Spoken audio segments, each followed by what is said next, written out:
Atras muna po kayo, atras para makahinga ang ating mayor. Para makita po ng lahat Oo, para makita ang nag-iisang superhero ng Maynila.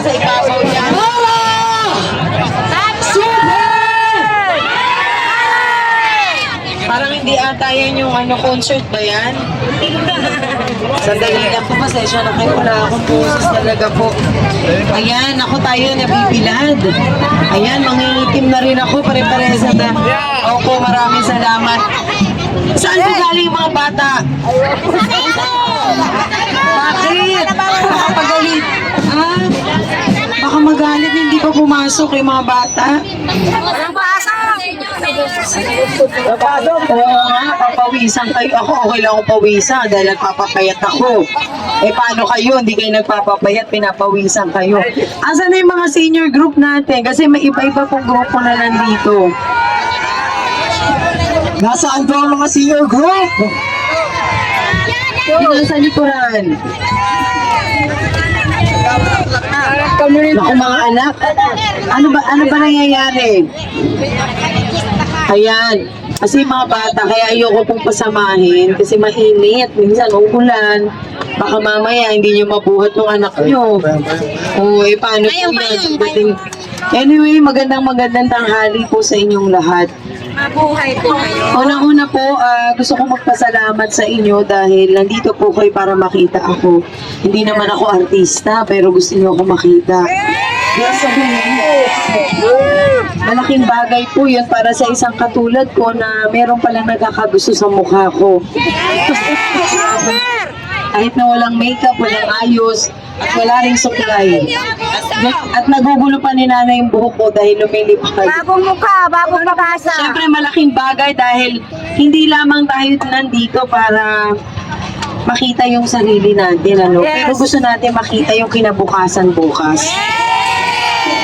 Gusto natin na makita ang mararating ng pinaghirapan natin. At ang pinaghirapan natin ay marapat lamang na ang anak natin ang makinabang. Dahil ang lahat po, sa lahat po ng ayaw ko, eh yung mismo tayo pa ang mawalan ng tirahan sa Maynila. Lalo na po yung mga senior citizen natin na dapat bigyan ng programa at benepisyo. At okay po dyan, yung mga magulang, mga solo parents at mga anak po natin. Ayoko po maghanap buhay, bata pa naman naghahanap buhay na. Kasi dapat na-enjoy nila yung kanilang kabataan at yung natututunan sa eskwelahan ay siyang dapat makatulong sa kanyang kinabukasan. Kaya ako po ay narito para labanan po natin yung anumang nangyayari sa sitwasyon ngayon na ito po ay dapat nating labanan sa pagpili gamit ang tamang puso. Hindi po tayo naghahangad ng kaaway o kagalit. Ito na hindi ko alam. Kaya mo bang basahin yan, anak? Basahin mo na. Bulok ng Maynila, ikaw pa rin ang aming hinahanap.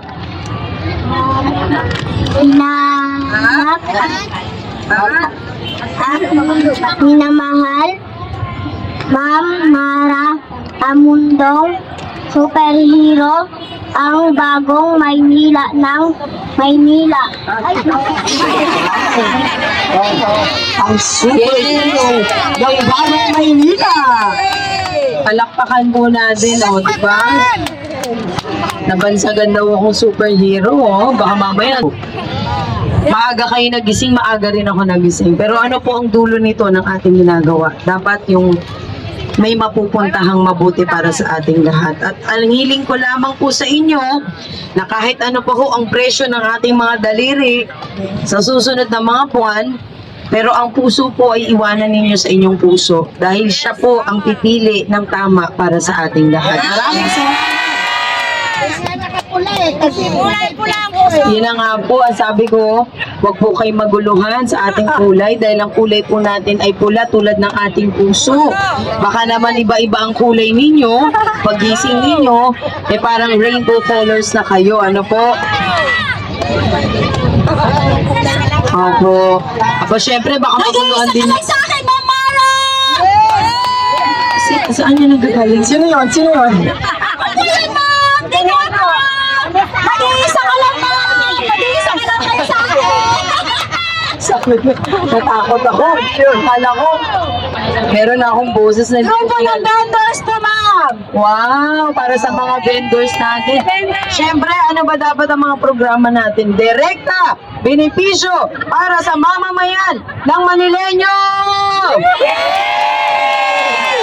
Na kung saan isusulong po natin ang 2,000 kada buwan ng mga senior citizen. Isalba pa ang natitirang lupain at mapunta ito sa masang Manileño. Higit sa lahat sa pag-aaral ng ating mga kabataan na mabigyan kayo ng allowance at libreng wifi. At para sa mga solo parent at head of the family na matutukan na mabigyan ng trabaho. At sa bawat barangay na magkakaroon ng direktang pangkabuhayan o livelihood program. Ibig sabihin ng direkta, sa inyo po, mapupunta ka agad. Ano po? Siyempre, ang mga barangay ang magiging katuwang lamang natin. Pero ito po ay benepisyong direktang ibibigay. O sige, saka na lang po natin ayusin yan. Sa ngayon, Mismo mag-direkta, ma'am, sa akin. tutukan po natin yung direktang benepisyo para sa inyong lahat. At syempre, alam nyo naman, capital city ang Maynila, na kung saan nararanasan pa rin nating magburol sa kalsada. Kaya lalagyan po natin ng mga libreng burulan at disente sa bawat barangay! At hindi lamang yan. Lalagyan po natin at sisiguraduhin natin na ang lahat ng barangay ay may barangay health center na may gamot at doktor! Sabi nga nila, barangay health center, wala ngang gamot kahit by Jessic. Pupunta ka dun sa barangay health center, sarado ang bintana, sarado ang pintuan. Grabe. Puro alikabok lamang nandun. Yan po yung mga ilang programa na kailangan po natin ibaba para sa atin. Alam po ninyo, nag-ikot ako kanina umaga. Actually, medyo late na nga, mga around 9:30 to 10. Nag-ikot po ako dito sa area ng Parola yun, di ba? Area ng Parola. So ngayon, nagbigay po tayo ng kaunting tulong doon. Alam po ninyo, kahit na lumilipad na yung ulo ng tao, para lang abutin po ako. Kahit na babali na yung paa, para lamang po makaabot ng tulong. Ganun mahirap ang sitwasyon ng Maynila. Yung boses ko po na naubos na dahil sa halos 3 taon na ako po ay nagsasalita, pero bakit nandito pa rin ako, hindi ako tumitigil. Dahil gusto ko po masaksihan ang tagumpay ng Maynila sa mga susunod na buwan. Kahit maubos na yung boses ko, ang mahalaga, makita ko po kayo na maging masaya at hindi na mo problema si nanay sa pambili ng bigas at ulam, pambaon ng kanyang mga anak. Nag-iisip tayo kung anong trabaho ang makakatulong sa atin, sa mga senior citizen na hindi mo alam kung saan magmamakaawa para sa kanilang gamot. Yan po yung mga bagay na pinagdaraanan natin na kailangan po natin harapin.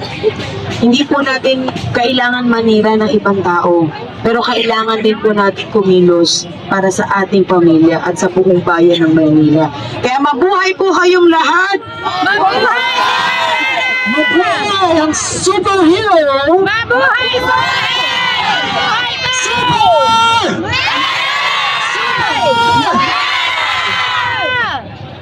Grabe, wala akong boses, hindi ko kayang gawin yun. Saan? Ang liit na tao? Kasi very active po siya. Kamusta na po kayo dyan? Tahimik po kayo dyan, parang namamasyal na kayo sa luneta. Wow, yung mga kababayan natin dun sa likuran. Sabi, ano ba nangyayari doon? Bayaan mo sila, siksikan sila doon, mainit doon, wala namang pagkain. Pero hindi, parating na po yung pagkain natin, kumabilang, kasi nahirapan po kanina. So, pilang muna po tayo, ako po ay papasok sa loob, bago mag-2 o'clock para mag-file po, ng pakikipaglaban natin.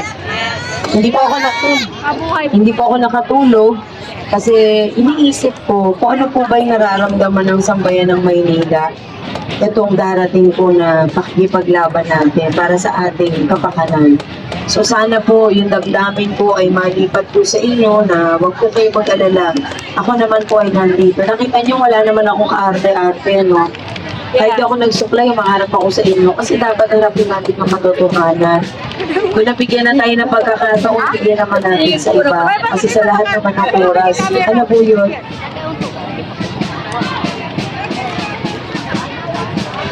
Oo, hindi. Mamaya na po siguro paglabas ko.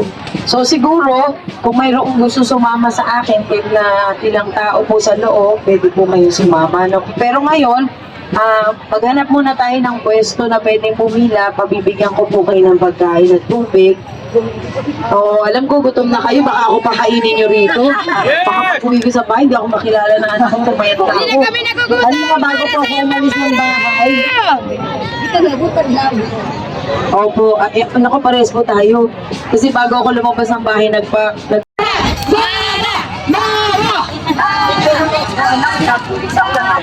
halika daw po tayo para dito ko po ipapa. Hello. Lang talaga. Sama-sama po tayong lahat. Sama-sama pipicture tayo Yes, ha? Ano na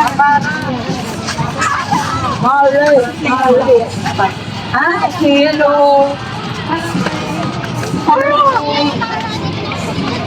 Wow. Tara, dito po tayo. Oh, maraming mayroon mga nakapula po. Ha? Ibigyan ko po kayo ng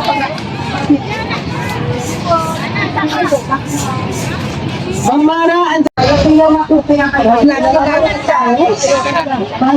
Naku, si Pastora naman ganda-ganda. Jologs na ako, sorry po ah.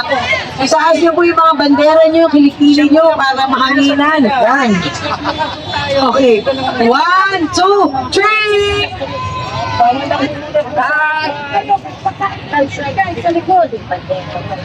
Kailangan po.